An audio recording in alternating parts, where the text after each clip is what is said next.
고린도전서 11장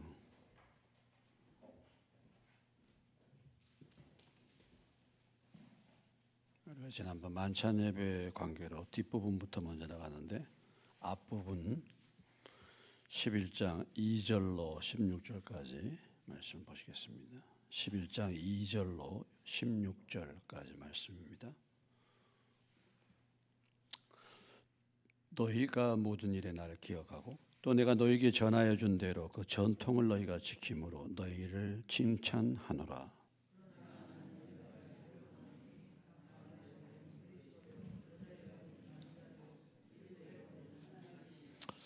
무릇 남자로서 머리에 못을 쓰고 기도나 예언을 하는 자는 그 머리를 욕되게 하는 것이요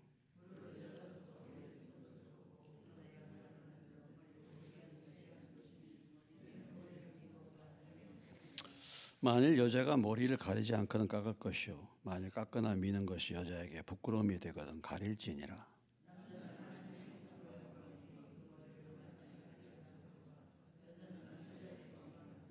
남자가 여자에게서 난 것이 아니요 여자가 남자에게서 났으며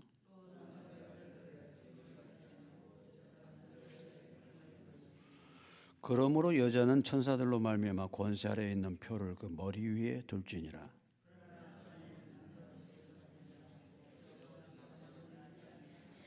이는 여자가 남자에게서 난 같이 남자도 여자로 말미암아 났음이라. 그리고 모든 것은 하나님에게서 났느니라.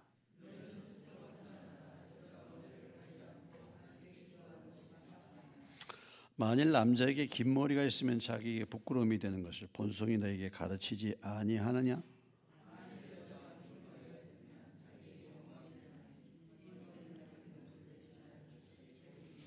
16절 논쟁하려는 생각을 가진 자가 있을지라도 우리에게는 하나님의 모든 교회에는 이런 관례가 없느니라.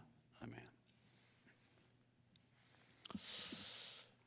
네, 고린도 교회가 사도 바울이 1년 6개월 동안 사역을 한 후에 고린도 교회를 떠났습니다. 그 뒤에 많은 이제 교회가 사실 문제가 발생하게 된 것이죠. 뭐 교회 그 뒤에 지도자들이 있었지만은 그럼에도 불구하고 교회가 여러 가지 많은 문제에 휩쓸리게 되고 이 부분에 대해서 사도 바울에게 이런 문제들을 가지고 이제 와서 바울이 여기에 대해서 지금 권면의 편지를 보내주고 있는 것이 고린도 전서, 고린도 후서입니다.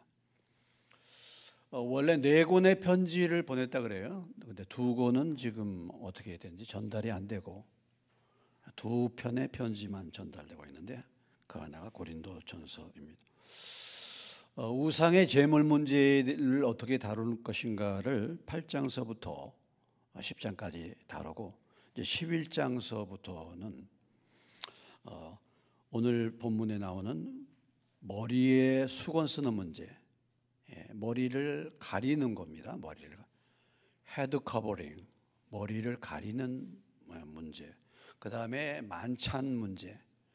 그 다음에 이제 은사에 대한 문제. 이런 문제가 앞으로 이제 고린도 교회에 계속 남아 있고, 그리고 부활에 대한 문제들, 이런 문제들을 바울이 이제 고린도 전서를 통해서 지금 지침서를 주고 있습니다. 오늘은 여자가 머리를 가리우는 거죠. 머리에 수건, 2건을 쓰는 거, 이것을 이제 볼 수 있습니다. 지금 교회 가운데 머리에 수건 쓰는 데가 어디 있죠? 예, 어디 있습니까? 천주교 머리에 수건 쓰죠. 천주교. 또 형제교회라고 브레드린 처치라고 이런 교회들도 머리에 수건을 쓰고 예배를 드립니다. 그러니까 오늘 이 11장의 말씀을 그대로 적용해 가지고 머리에다가 수건을 쓰고 2권을 쓰고 요즘에 이제 주로 손수건이나 이런 것을 써요. 그것을 쓰고서 이제 예배를 드립니다. 우리가 이슬람권을 생각하면 이슬람권은 다 여자들이 어떻습니까? 히잡을 다 두르죠. 히잡을 두르는. 자, 그래서 이런 이제 문제가 이제 생긴 것입니다. 우리가 이 배경을 생각해 볼 때 원래 유대인들은요, 남녀 모두 머리에 뭐예요? 모자를 썼어요, 수건을. 예? 남녀 모두. 특별히 이제 유대인들 남자들이 쓰는 모자가 있죠. 그게 뭡니까? 동그랗게 빵떡 같은 모자 쓰잖아요. 예. 그게 키퍼라는 그런 모자인데, 그것이 이제 기도할 때나 또는 말씀을 배울 때나 이럴 때 그걸 지금 키퍼를 쓰는데, 그것은 겸손하게 하나님 아래서 겸손하게 선다, 그런 의미에서 그 모자를 씁니다. 자, 초대교회의 배경은 그렇게 이제 머리에 일반적으로 그 모자를 썼어요.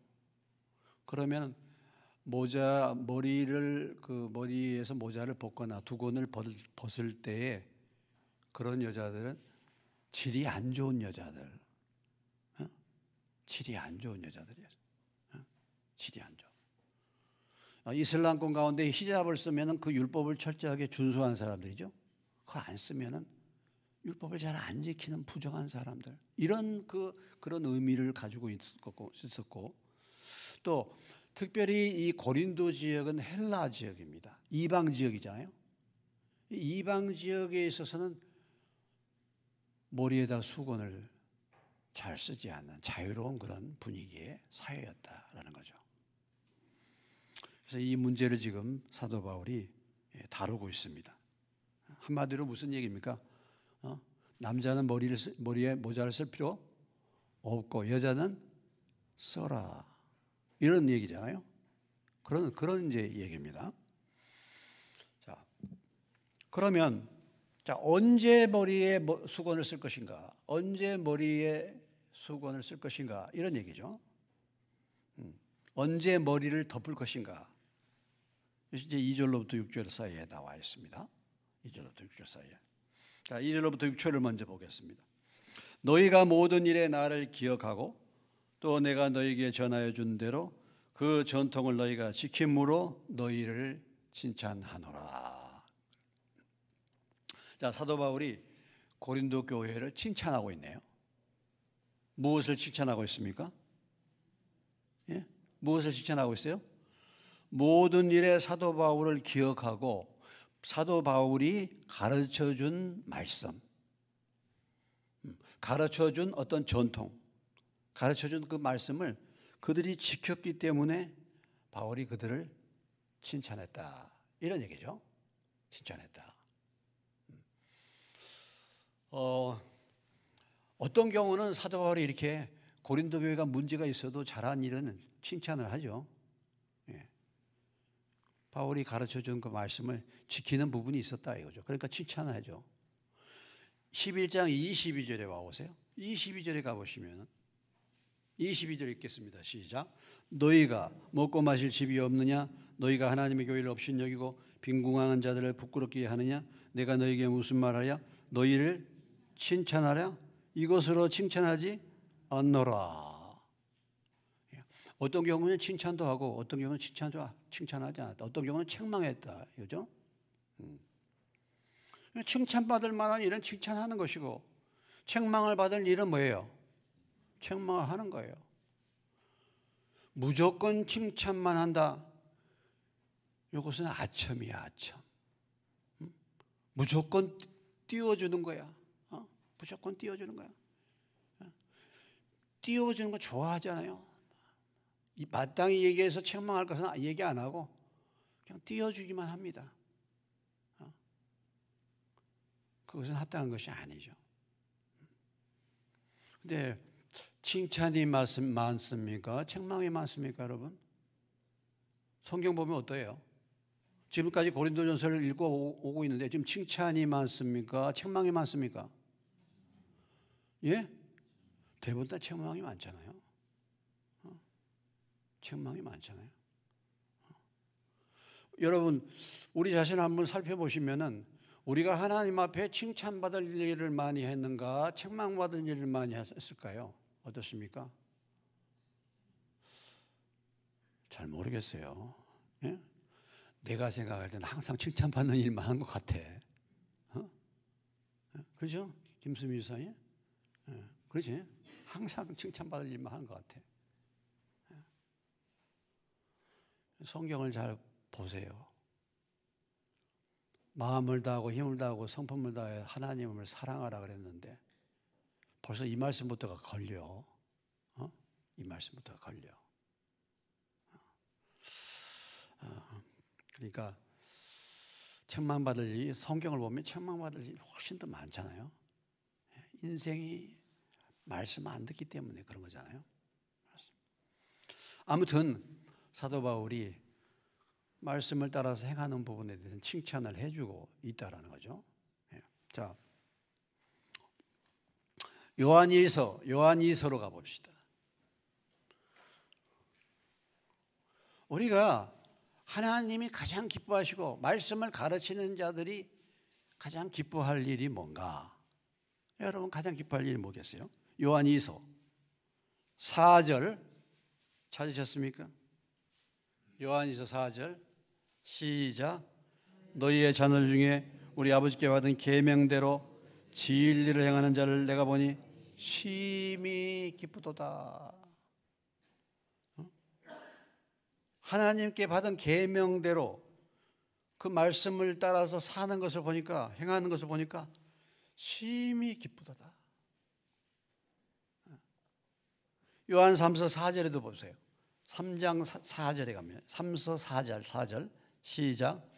내가 내 자녀들이 진리하여서 행한다함을 듣는 것보다 더 기쁜 일이 없도다. 바로 그 옆에요. 많이 옮길 필요도 없어. 왜 저 자꾸 옮겨요? 바로 옆인데. 3서 요한 3서 바로 옆에요.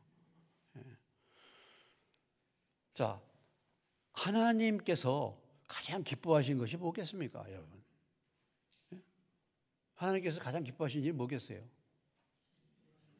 말씀 안에서 행한다는 소식을 듣는 것처럼 더 기쁜 일이 없지 않겠습니까? 그렇지 않겠어요? 말씀을 가르치는 정상적인 목회자, 정상적인 교사라고 한다면 말씀을 가르치는 것을 따라서 그것을 행하는 것을 보는 것처럼 기쁜 일이 없겠죠. 그렇지 않습니까? 말씀을 가르쳤는데 말씀대로 행하지 않는 것을 보는 것처럼 마음이 슬픈 것은 없어요. 그렇지 않겠습니까? 아니, 말씀을 가르쳤는데 말씀대로 안 하는 거야. 그것처럼 마음 아픈 게 없어. 여러분들이 자녀들의 장래를 위해서 정말 부모가 바른 얘기를 해줬어요. 자녀들이 그 말을 듣고 순종하면 부모의 마음이 얼마나 기쁘겠어요. 근데 그 말을 가르쳐줘도 말을 안 들어. 제멋대로 해. 그것처럼 마음 아픈 일이 어디 있어요?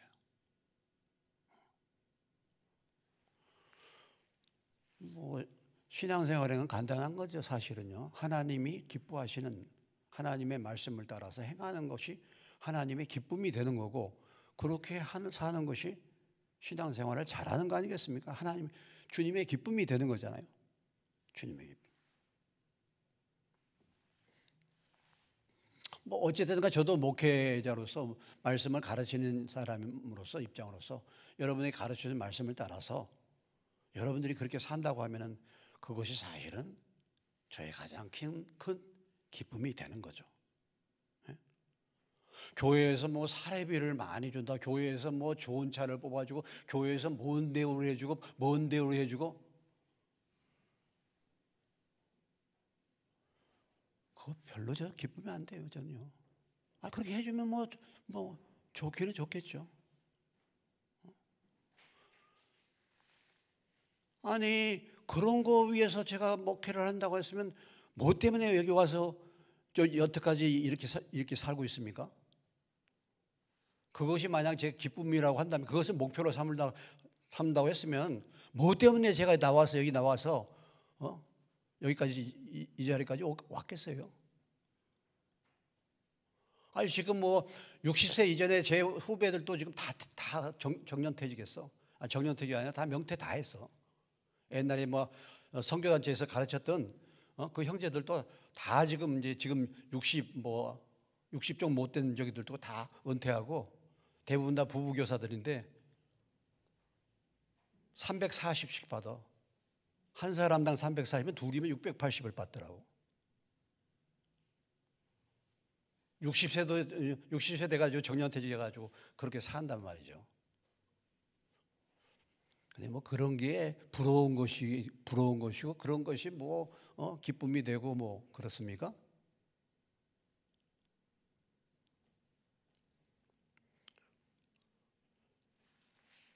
오늘 말씀처럼 아버지께 받은 계명대로 진리를 행하는 자를 보는 것이 저와 여러분의 기쁨이 되어야 될 줄로 믿습니다. 여러분의 기쁨도 마찬가지예요. 여러분이 뭘 기뻐하십니까? 여러분의 자녀가 하나님의 말씀을 따라 행하는 것이 그것을 보는 것처럼 기쁜 일이 없어야 되잖아요. 여러분의 자녀가 하나님의 말씀대로 행하지 않는 것을 볼 때 그것처럼 슬픈 일이 없어야 되는 거잖아요. 어떻습니까, 여러분? 내가 뭐 사업자가 돈 잘 벌고 뭐가 풀리고 물론 그것도 기쁨이 되겠죠. 그런데 자녀들이 믿음에 관심이 없어. 나도 믿음에 관심이 없어. 그럼 그게 뭐예요? 그게 신앙생활 뭐 때문에 하는 건가요? 그게 신앙생활 뭐 때문에 하는 거예요? 그게 도대체 관심이 어디에 있는가? 뭐가 기쁨인가? 기쁨이 뭔가? 내가 전도한 사람, 내가 전도했는데 그 사람이 교회 와가지고 예수님을 믿고 믿음 안에서 성장해서 하나님의 일꾼이 돼. 그걸 보는 것처럼 기쁜 일이 어디 있겠습니까? 예?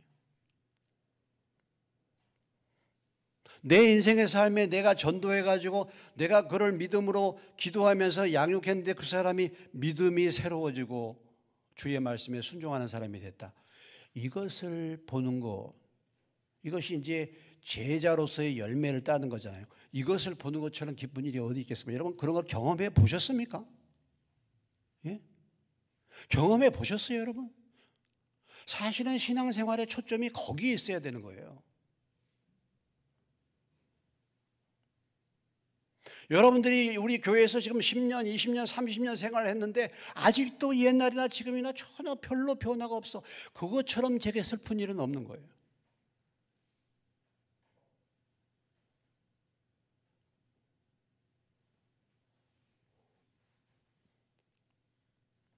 제가 참 너무 하나님 앞에 무기력함을 제가 느껴요. 무기력함을. 야, 진짜.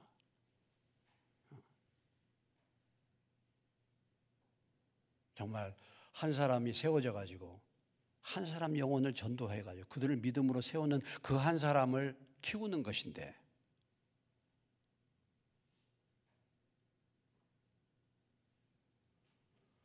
관심이 과연 어디에 있는가? 관심이. 이런 거죠. 마음이 무거운 것입니다. 내가 가르친 사람들이 그 말씀을 순종해가지고 변화가 나타나고 그렇게 열매를 맺고 행하는 사람을 보는 거. 그거 보니까 고린도 교회도 바울이 칭찬하잖아요. 칭찬하죠.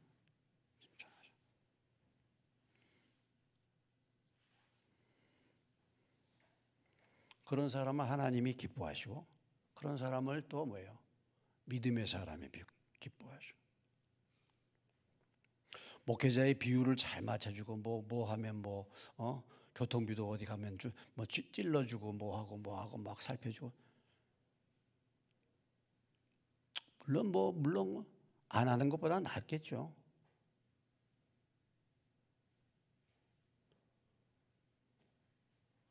그런데 그런 것이 우리의 기쁨의 대상은 아니잖아요, 여러분. 그렇지 않습니까?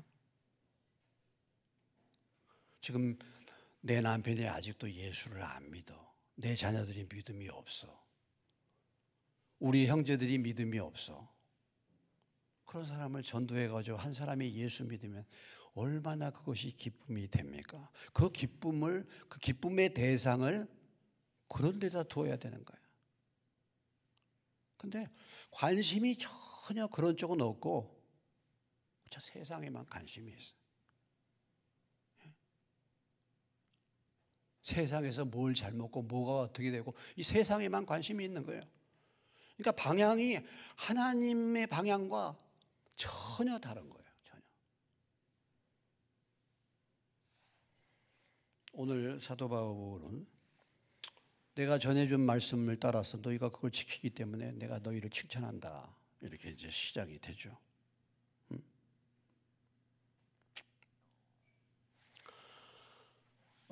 여기 이제 전통이라고 표현했잖아요.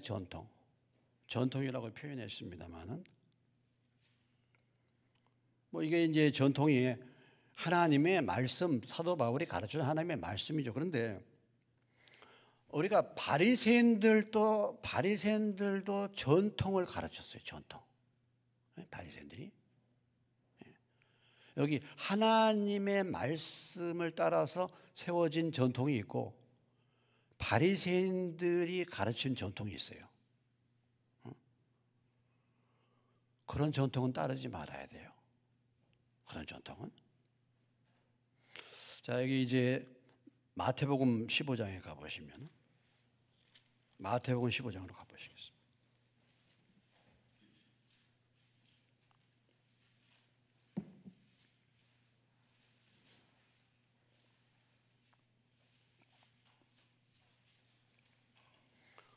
자, 15장 1절로 9절까지 교독합니다. 그때의 바리새인과 서기관들이 예루살렘으로부터 예수께 나와 이르되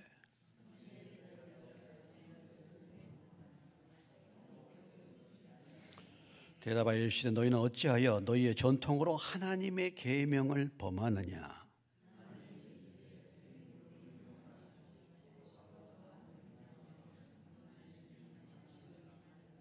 너희는 이르되 누구든지 아버지께나 어머니께 말하길 내가 드려 유익하게 할 것이 하나님께 드림이 되었다고 하기만 하면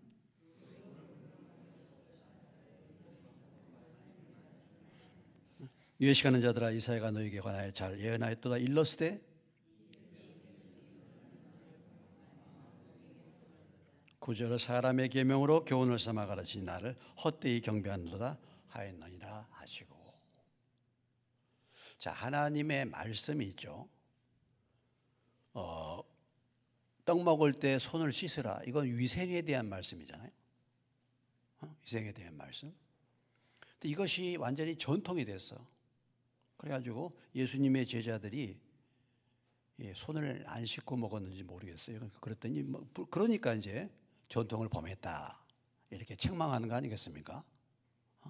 그렇게 이제 고소를 하는 거죠. 예수님께 이르는 거죠. 그때 너희가 전통으로 하나님의 계명을 범했다. 부모를 공경해야 되는데 하나님께 이렇게 드림이 됐어. 하나님께 바쳐버렸어. 부모에게 공경할 게 없어. 그런데 하나님께 바치면은 부모 공경은 안 해도 돼. 이런 거예요. 부모를 마땅히 공경해야 되는데 부모에게 용돈도 드리고 부모가 필요한 것을 드려야 되는데 이것을 갖다가 하나님 앞에 바쳐. 그러니까 하나님께 바쳤으니까 부모는 공경할 필요 없어.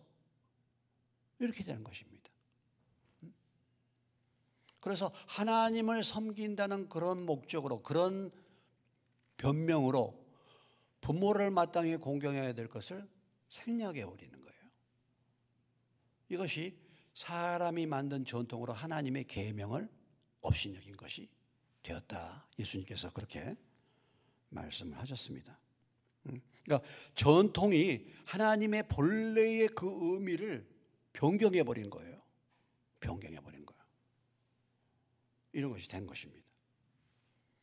그래서 우리가 전통을 지킬 필요가 있지만은 저 사람의 전통을 그대로 따라서는 안 된다. 물론 그 전통이, 사람의 전통이 하나님의 말씀을 기준으로 해서 오는 전통이 있어요. 그런 것을 우리가 따라서 하는 일이지만은 그렇지 않는 것은 사람의 전통을 따라서는 안 되는 거죠. 자, 다시 본문으로 돌아와서 3절. 그러나 나는 너희가 알기를 원하노니 각 남자의 머리는 그리스도의, 여자의 머리는 남자요 그리스도의 머리는 하나님이시라. 무릇 남자로서 머리에 못을 쓰고 기도나 예언을 하는 자는 그 머리를 욕되게 하는 것이고, 무릇 여자로서 머리에 쓴 것을 벗고 기도나 예언을 하는 자는 그 머리를 욕되게 하는 것이니 이는 머리를 민 것과 다름이 없음이라. 만일 여자가 머리를 가리지 않거든 깎을 것이요 만일 깎거나 미는 것이 여자에게 부끄러움이 되거든 가릴지니라. 이렇게 말했습니다. 그러니까 남자가 기도나 예언할 때 머리에 무엇을 쓰지 않아야 된다. 여자는 어떻게 해야 된다고요? 여자는 수건을 써야 된다. 이렇게 말하고 있죠. 그러니까 이것은 뭐냐면 기도나 그 예언을 할 때 이것은 공예배를 말하는 것입니다. 공적인 예배를 드릴 때 이런 얘기죠. 그래서 이 말씀을 따라서 공적인 예배를 드릴 때 지금 천주교도 머리에 수건을 쓰고 또 브레드린 처치라는 곳에서 머리에 수건을 쓰면서 지금도 예배를 드리고 있어요. 이 말씀을 따라서. 왜 그러냐? 왜 그러냐? 남자의 머리는 누구야? 그리스도.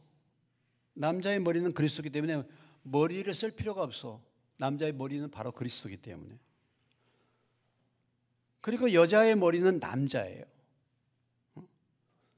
그리스도의 머리는 하나님이셔.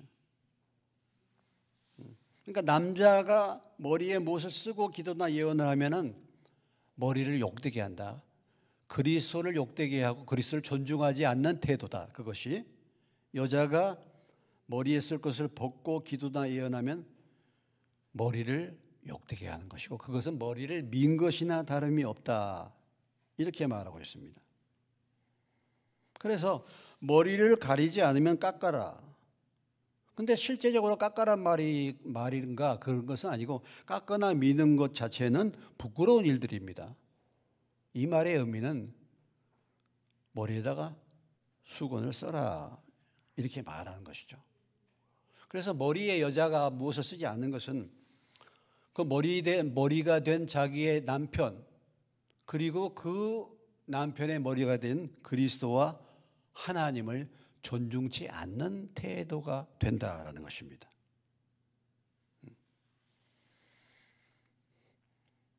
그렇게 이제 말하는 거예요.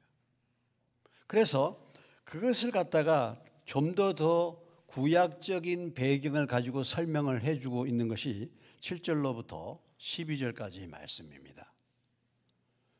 자, 이 의미가 어디서 왔습니까? 바로 창조의 질서 속에서 나온 거예요. 창조의 질서 속에서. 자, 7절 보면은 남자는 하나님의 형상과 영광이니 그 머리를 마땅히 가리지 않거니와 여자는 남자의 영광이니라. 남자가 여자에게서 난 것이 아니요 여자가 뭐예요? 남자에게서 났다. 자, 하나님이 사람을 창조할 때 처음 누구를 창조했습니까? 예, 남녀 가운데서 남자를 하나님의 형상으로 만드셨죠. 그래서 남자가 먼저야. 그리고 나서 그 다음에 뭐예요? 하나님이 남자의 갈비뼈를 취해서 누구를 만들었습니까? 여자를 만들었어요. 그러니까 창조의 순서야. 창조의 순서상 남자가 먼저야. 그리고 여자를 창조한 목적이 뭐예요? 9절. 남자가 여자를 위하여 지음을 받지 아니하고 뭐예요? 여자가 남자를 위하여. 그러니까 이게 지금 창세기 2장에 나오는 지금 말씀을 그대로 표현하고 있는데 그러니까 남자를 위해서 뭐야? 하나님이 여자를 만드셨죠? 무슨 배필로 삼기 위해서? 돕는 배필로. 돕는 배필로 삼기 위해서. 제가 우리 은혜한테 무슨 배필로? 그랬더니 선한 배필로. 내가 충격받았어.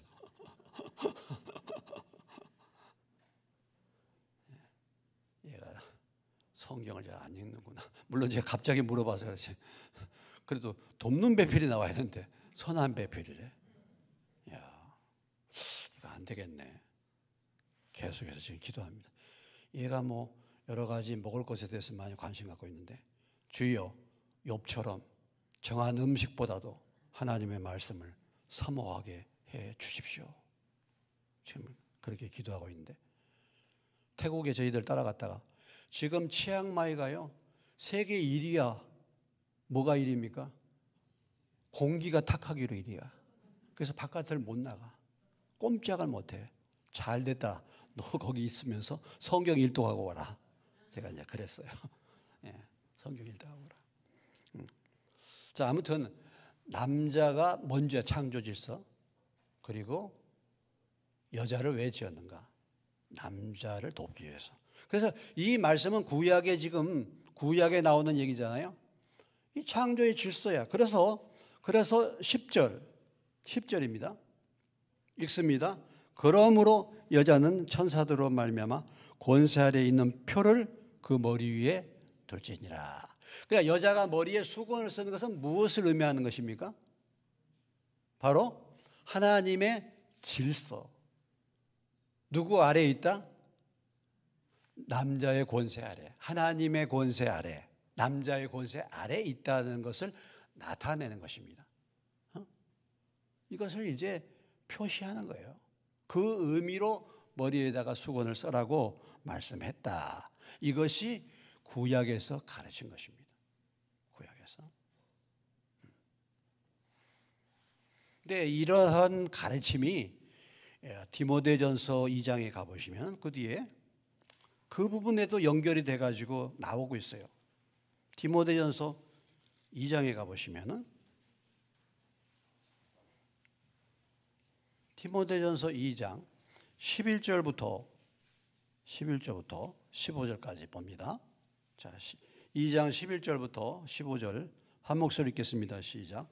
여자는 일체 순종함으로 조용히 배우라. 여자가 가르치는 것과 남자를 주관하는 것을 허락하지 아니하노니 오직 조용할지니라.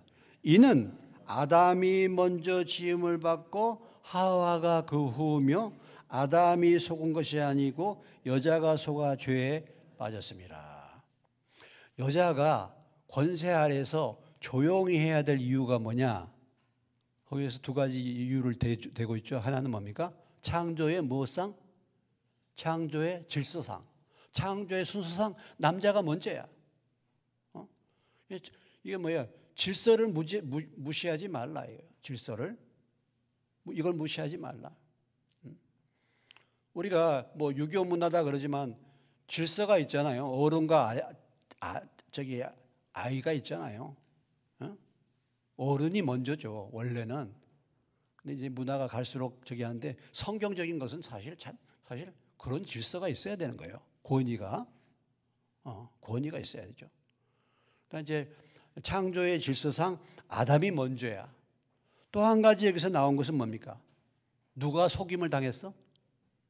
누가 속았어? 여자가 속았어. 그러기 때문에 여자 보고 조심하라는 것입니다.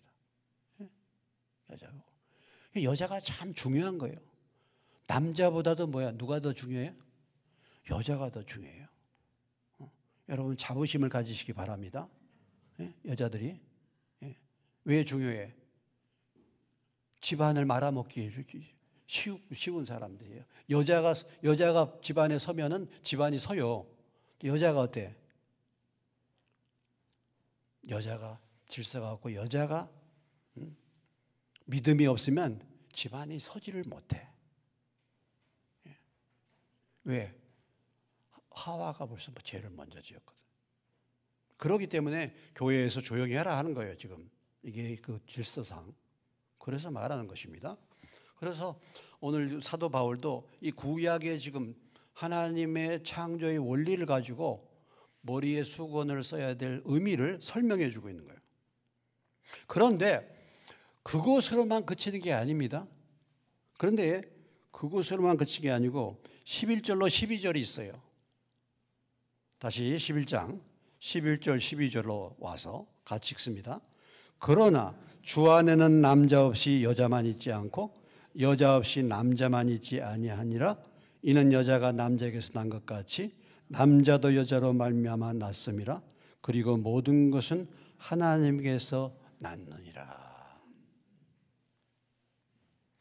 이 말씀은 구약에 없는 말씀입니다. 이것은 뭐예요? 신약적인 사고예요. 신약적인 사고. 이것은 무엇을 말합니까? 주 안에는 남자 없이 여자만 있지 않고 여자 없이 남자만 있지 않다. 여자가 남자에게서 난 것 같이 남자도 여자로 말미암아 났다. 무슨 얘기예요? 남녀가 뭐하다? 평등하다 이 얘기예요. 남녀가 평등하다 이거예요.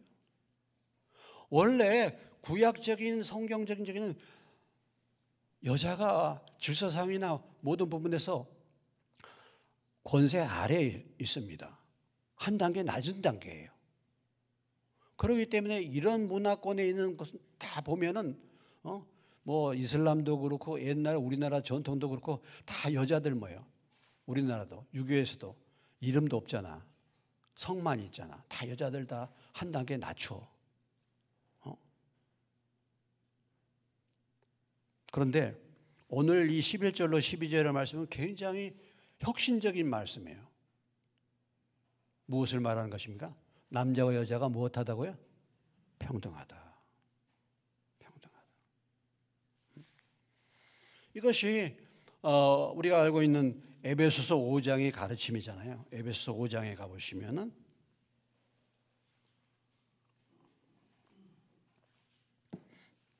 5장 22절로 25절입니다. 에베소서 5장 22절로 25절.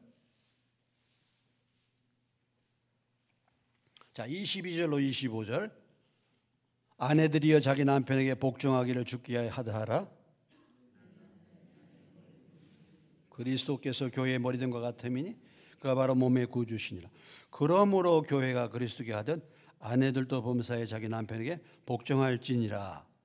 남편들아 아내 사랑하기를 그리스도께서 교회를 사랑하시고 교회를 위하여 자신을 주신같이 하라.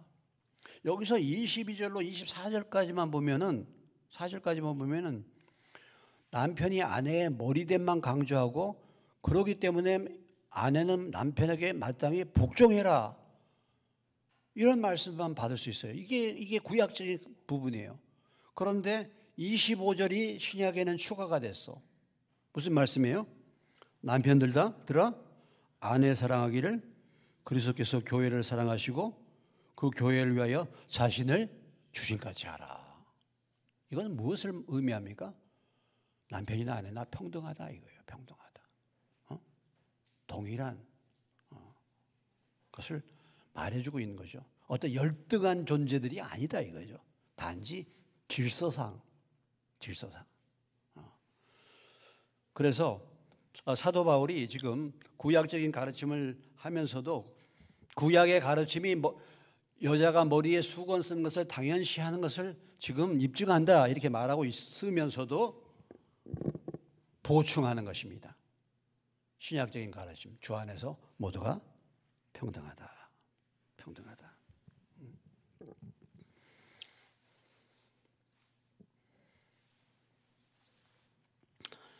자, 그 다음에 이제 13절로 마지막 부분까지 구약의 가르침도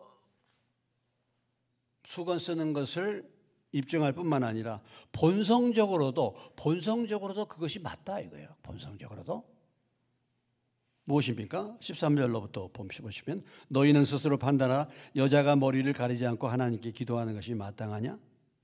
만일 남자에게 긴 머리가 있으면 자기에게 부끄러움이 되는 것을 본성이 너에게 가르치지 아니하느냐? 만일 여자가 긴 머리가 있으면 자기의 영광이 되나니 긴 머리는 가리는 것을 대신하여 주셨기 때문이니라. 자, 남자와 여자를 구분할 때 무엇으로 구분합니까? 뭐 여러 가지로 구분할 수 있지만 뭘로 첫째 구분할 수 있어요? 머리로 구분할 수 있잖아요. 머리로. 물론 요즘에는 이상한 남자들 머리를 막 길게 하는 남자들도 있고 뭐 따온 남자도 있고 그래서 조금 복잡해졌죠. 복잡해졌는데 그건 좀 복잡한 이상한 사람이 나타나서 그런 거고 본래는 누구든지 남자와 여자를 구분하는 것은 뭘로 봐요? 여자는 머리가 길어요. 남자는 짧아. 이게 본성적으로 나타나는 거야. 본성적으로. 그래서 긴 머리는 여자의 영광이 되는 거예요. 여자의 힘을 나타내는 거예요. 그래서 이건 자연스러운 거야. 이건 본성적으로도 그렇게 되는 거야. 본성적으로도. 그래서 긴 머리가 가리는 것을 대신하여 주기 때문이다. 물론 이 말씀에 보면 그 긴 머리가 수건 쓰는 것을 대신한다 그런 의미는 아닌 것입니다.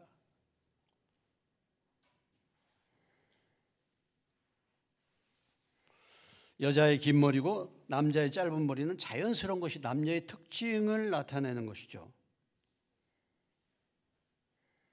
그런 부분들이 여태까지 전통적으로 내려왔다.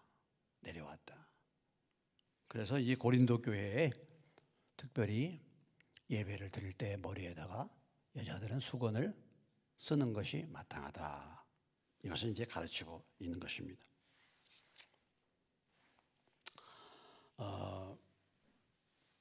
근데 우리가 그러면 오늘 왜 개신교 저와 여러분은 여자분들은 머리에 수건 안 쓰나? 예? 수건 안 쓰나? 뭐 카톨릭이나 브레드린 처치 같은 데는 수건을 쓰고 예배를 드립니다. 오늘 바울이 이렇게 말했는데 왜 우리는 지금 안 쓰는가라는 거죠. 우리가 이제 생각해 볼 때, 그 고린도 지역이라는 그 특성을 살펴봐야 돼요. 고린도 교회. 이 고린도 교회는 자유분방한 이방 문화 헬라입니다. 고린도 지역은 항구 도시예요. 자유분방한 타락한 쾌락주의의 그런 도시입니다. 자유분방하다 이것은 뭐냐면 그런 경우에서는 반하나님을 대항하는 문화들이죠. 그러니까 가정이 파괴됐어요. 많이.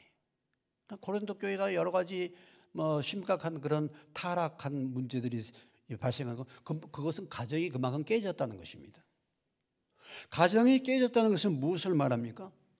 부부의 질서가 파괴됐다는 거예요. 그래서 아내는 남편에게 순종하지 않아.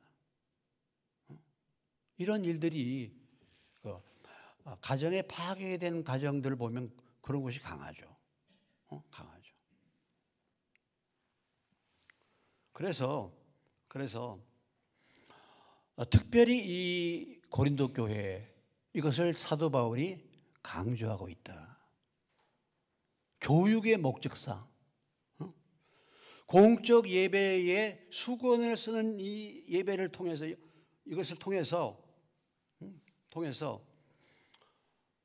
여자는 남자의 권위를 인정하는 남자의 권위를 인정해야 될 그런 위치에 있다는 것을 특별히 교육시키기 위해서 이 머리에 수건 쓰는 문제를 다루고 있다라고 말하고 있습니다.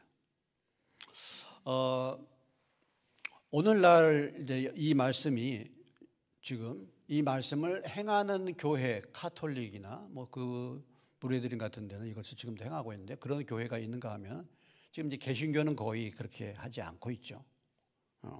그러면 왜 그렇게 하느냐?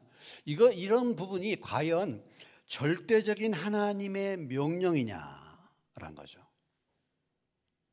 절대적인 하나님의 명령이냐, 절대적인 주님의 명령이냐라는 것입니다. 여러분이 이 고린도 전서에서만이 이 문제, 사도 바울이 이 문제를 다룬 것을 보고 있죠. 다른 성경에서 예수님이 이 일을 행하라, 예수님이 예배 드릴 때, 공예배 드릴 때 여자들은 머리에 수건을 써라 이렇게 말씀하신 적이 한 번도 없다 이죠. 예수님이 교회에 공식적으로 명령한 명령이 무엇입니까? 교회에서 공식적으로 지켜야 될 그런 명령이 두 가지가 있는데 그게 무엇이었습니까? 하나는 뭐예요? 하나는 뭡니까? 하나는 뭐예요? 침례잖아요. 너희는 가서 모든 족속으로 제자를 삼아 아버지 아들과 성령의 이름으로 침례를 주어라. 그렇죠? 그리고 또 이것을 행하여 나를 기념하라. 그래서 우리 개신교에서 지키는 공식적인 뭐예요? 성례 이런 예식은 뭐예요? 침례와 주의 만찬이에요. 근데 예수님이 예배를 드릴 때마다 여자들은 반드시 수건을 써라 이런 절대적인 명령을 한 것이 없다 이거죠.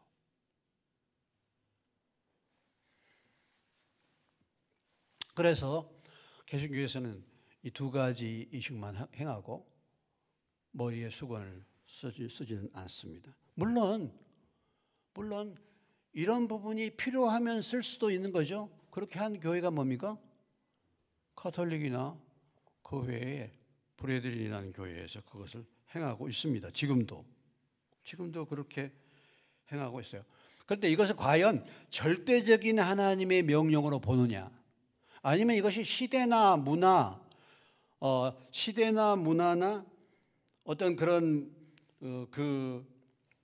이 지역에 따라서 이것이 행해지는 상대적인 명령이냐, 여기에 따라서 달라질 수가 있어요. 상대적인 명령이냐 절대적인 명령이냐. 물론 그런 교회는 브레드린 같은 경우에는 주일 예배 때마다 주일 예배 때마다 만찬하는 거 이거 절대적이고 머리에 수건 쓰는 것도 절대적입니다. 그렇게 하지 않는 교회는 이상한 교회야. 하나님의 말씀을 거역하는 교회야. 이렇게 해요. 근데 이제 이것을 어떤 의미에서 보느냐라는 것입니다. 어떤 의미에서 보느냐. 과연 절대적인 명령으로 보느냐 아니면 상대적인 명령으로 보느냐. 그래서 지역과 사회와 문화에 따라서 변경될 수 있는 그런 부분이냐. 그래서 오늘 우리 개신교에서는 이것은 절대적인 명령으로 보는 것이 아니기 때문에 침례나 주의 만찬은 지키지만은 여자가 머리에 수건 쓰는 것은 지키지 않고 있다라는 것이죠. 자, 수건을 쓰는 가장 중요한 목적이 뭐라 그랬어요? 여자가? 예? 여자가 가장 중요한 목적이 뭐예요? 권위를 인정하. 예? 뭐 하나님의 권위뿐만 아니라 누구의 권위를 인정해? 남편의 권위를 인정하라. 이 질서를 권위를 인정하고 질서를 지킨다. 그런 의미에서 수건을 쓰는 거죠. 근데 수건은 반드시 써. 근데 집에 가서는 남편 잡아버려. 수건은 철저히 써. 근데 왜 집에서는 실제는 남편을 잡아서 막 돌려. 그러면 그게 무슨 의미가 있습니까? 그거 아니잖아요. 그거 아니죠. 그 수건을 쓰는 것보다 남편의 권위를 인정하고 진리에 순종하는 것이 더 중요한 거 아니겠습니까? 그래서 오늘 이 상황이 고린도 교회라는 초대교회의 특수한 상황에서 그런 자유분방한 상황 가운데서 특별히 남편의 권위를 인정하고 그 질서를 지키기 위해서 사도 바울이 이 권면을 했다, 강하게 했다, 질서 유지 목적으로 이렇게 했다라고 볼 수가 있는 것입니다.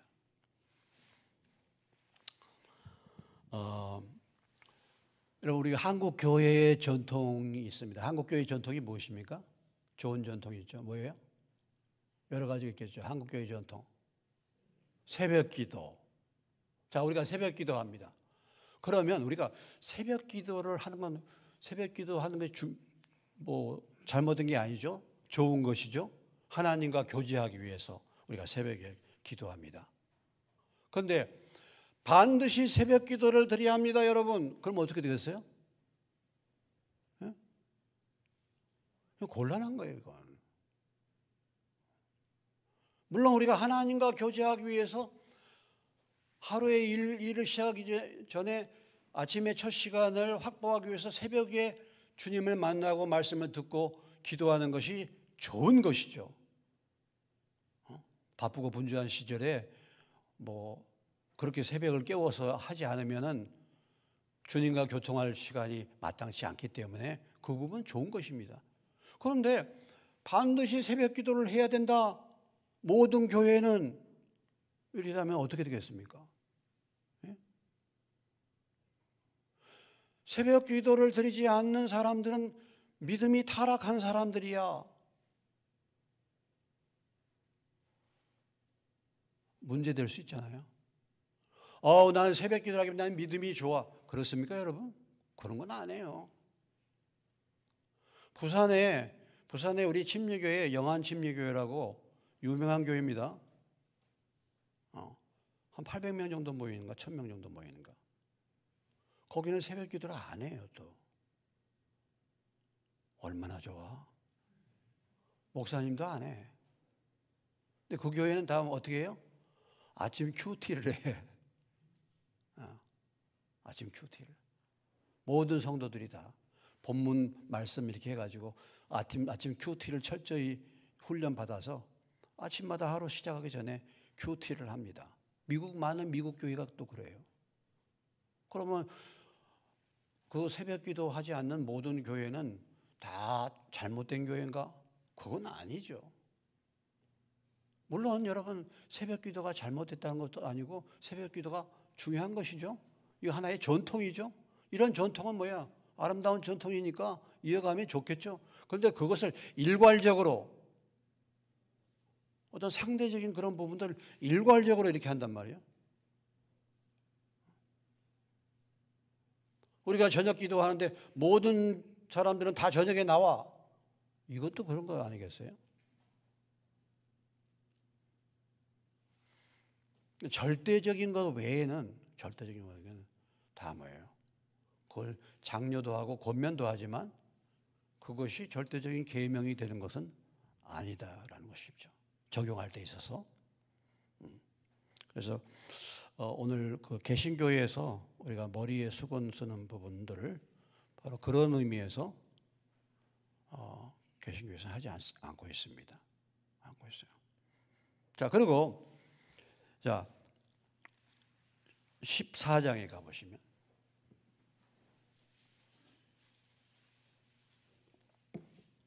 (34절로) 35절. 자, 같이 읽겠습니다. 여자는 교회에서 잠잠하라. 그들에게는 말하는 것을 허락함이 없나니 율법이 이런 같이 오직 복종할 것이요.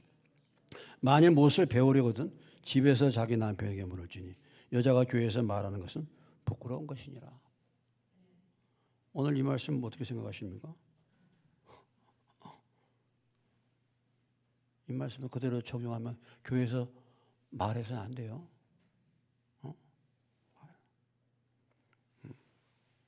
이것도 뭐예요? 이것도 여자가 남편 권위를 인정하지 않고 여자가 교회에서 이렇게 소란을 떨고 교회에서 마치 권위 아래 겸손은 있는 게 여자의 아름다운 모습인데 이것을 뛰어넘는 것을 말하는 것이죠. 그러면 여자는 교회에서 잠잠하고 가르치지 말아야 됩니까? 그러면 제일 문제가 뭐냐? 우리 강북제일교회가 제일 문제잖아요. 여자 목사님이 지금 막 방방 뛰면서 지금 설교를 하고 있는데 이거 참 큰일 아닙니까? 어떻게 된 거 이거? 자, 일단은 디도서에 가서 숨통을 한번 트시고 디도서로 가겠습니다. 디도서 2장.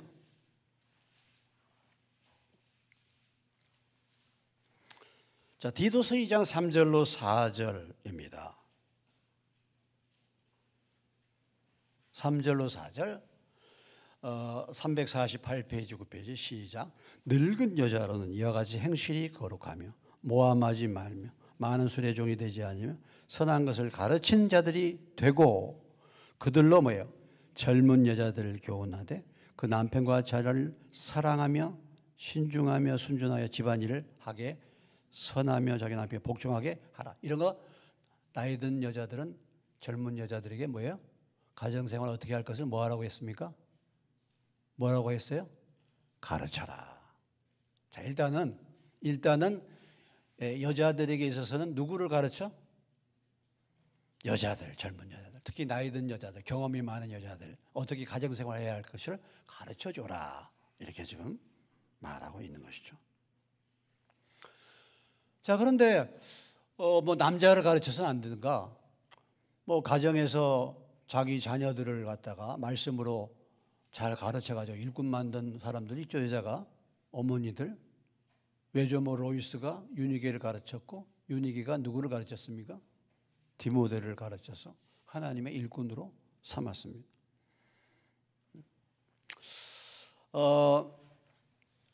우리가 이제 성경에 보면 구약에도 특별히 하나님이 여자 인도자를 지도자를 세웠어요. 그런 때가 있습니다. 누구였습니까? 생각나는 사람이? 누가 있어요? 전체 이스라엘의 지도자로 여자, 우리나라도 옛날에 우리나라가 굉장히 남존여비 시대고 뭐 그런다 할지 신라 시대에 벌써 누가 있었어요? 여왕이 있었잖아요. 이미 여왕이 있었어요. 일찍이 여왕이 있어서 여자들이 지금도 여왕이 있고 또 유명한 대처 뭐 수상이라든지 뭐 영국의 그런 아주 뭐 여자가 막 철의 수상이잖아요. 뭐 그런 사람 있죠. 여자를 하나님 세우시죠. 여자 대통령도 있고 하나님이 때에 따라서 이렇게 여자들을 세웠어요. 누구죠? 생각나는 사람이? 예, 눈보라, 드보라. 예. 사사기 4장에 가보시면 드보라가 나오죠.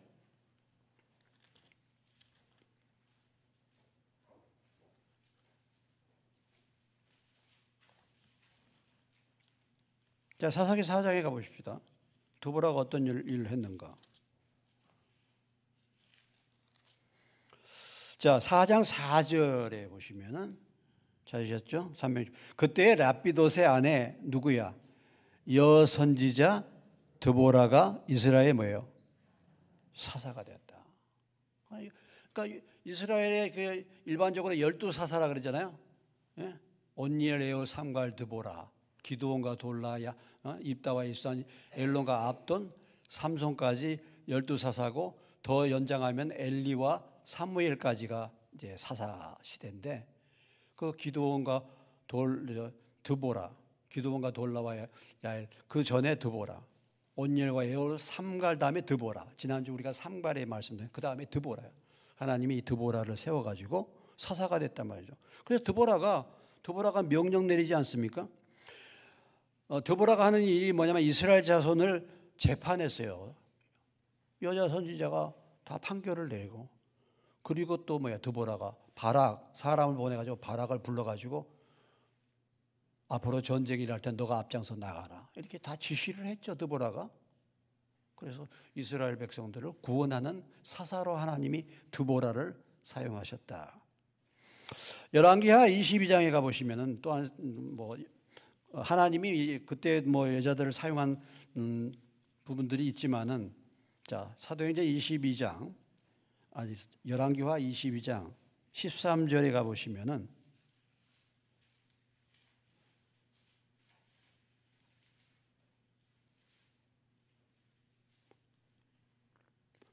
14절을 보시겠습니다.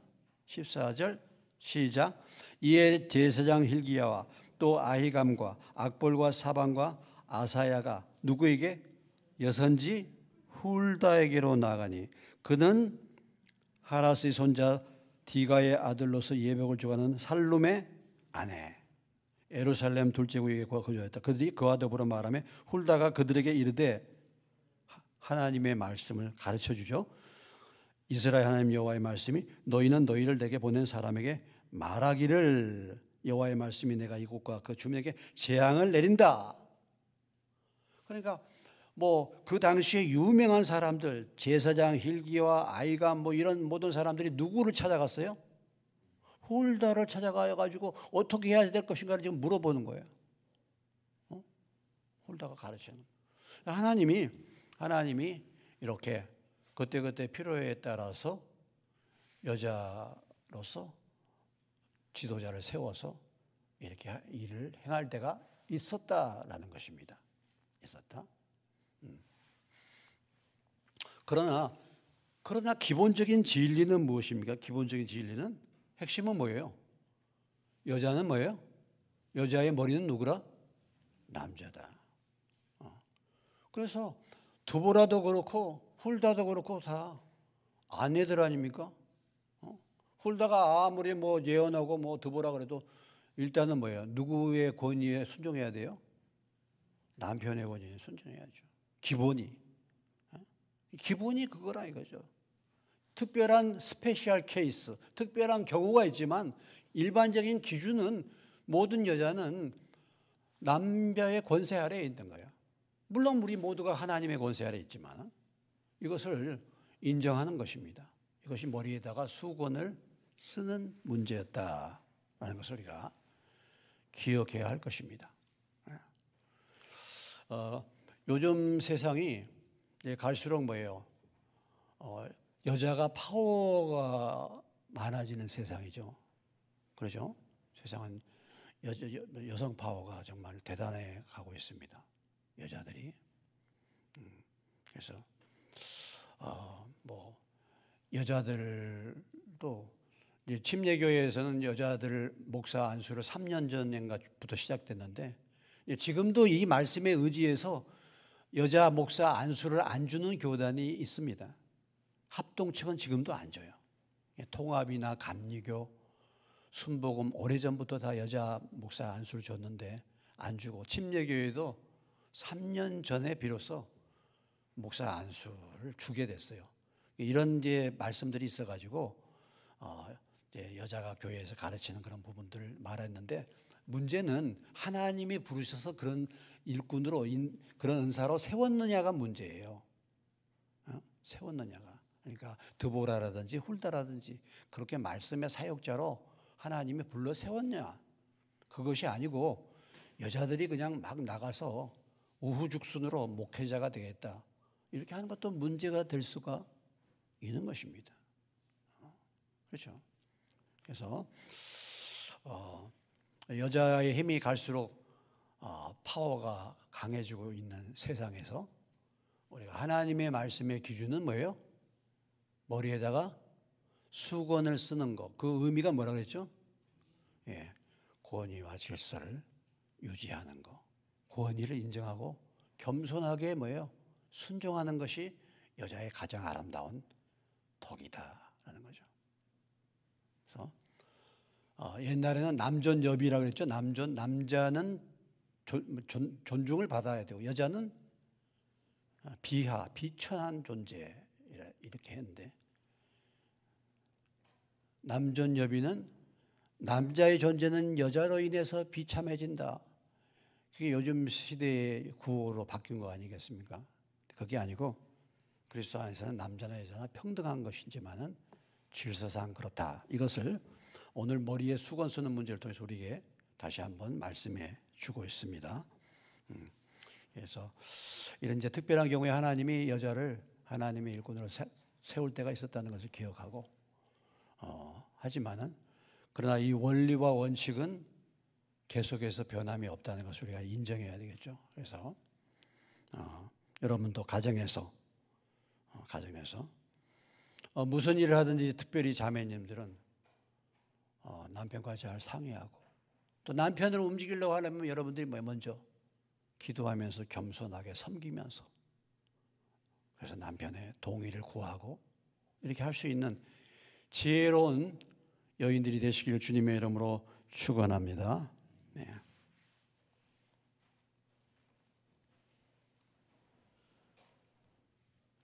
오늘 말씀을 생각하면서 한 2분 정도 같이 잠깐 기도하겠습니다. 주님, 뭐 다른 어떤 것보다도 우리가 권위에 대한 질서를 잘 따라서 순종하는 믿음의 사람들 되게 해달라고. 뭐 물론 여자는 남자의 권위에 순종해야 되겠지만 우리 모두는 다 하나님의 권위에 순종해야 되지 않겠습니까?